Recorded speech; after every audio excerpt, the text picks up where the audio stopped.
Our president has not started a war. We are not at war. We actually ended it before it began. You all cannot imagine how silly and foolish you look. What is this? Is this like the Jerry Springer version of Mission Accomplished? That's certainly what it sounds like to me. Now, all kidding aside, while you're telling everyone they should get educated on Iran, maybe you should understand the fact that Iran has been fighting wars since like before Jesus. And, right after you said last night, we ended it, Iran proceeded to bomb Israel into the ground. And today they voted on closing the Strait of Hormuz. And they say this is not over. Now, here's the thing that I think you don't understand because you have an issue with Democrats and people on the left, and normally just sane people being against this.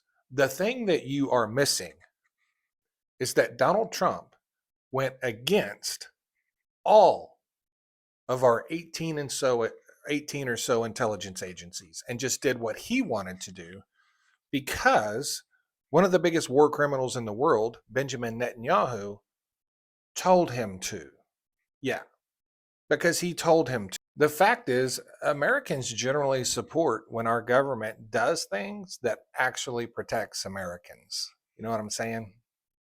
But Israel started some stuff with Iran and then asked them to come bail us out. And now we're stuck in the middle of it. And yes, hopefully this ends quickly, but when has anything with Iran ever ended quickly?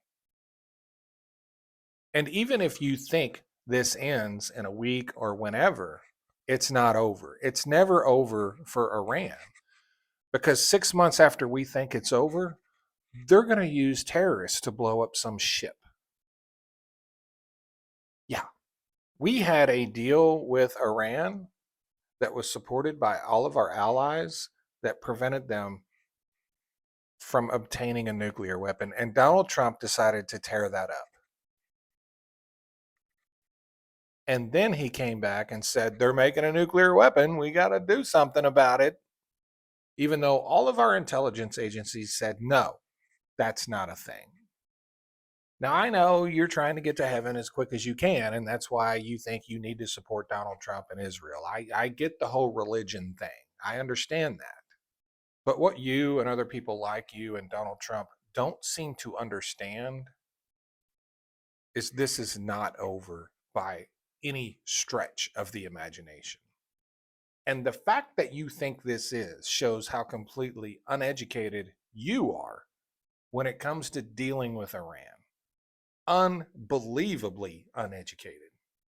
The reason we have never done this is because we have known this would be a forever war. And you guys think you can just drop a couple of bombs and they'll just surrender. Meanwhile, we're currently begging China to talk to Iran to convince them not to close the Strait of Hormuz. We're literally relying on China to get us out of this mess. The people that Donald Trump himself says is our biggest enemy. Does that sound fantastic to you? I don't think so. I don't think so. Thanks.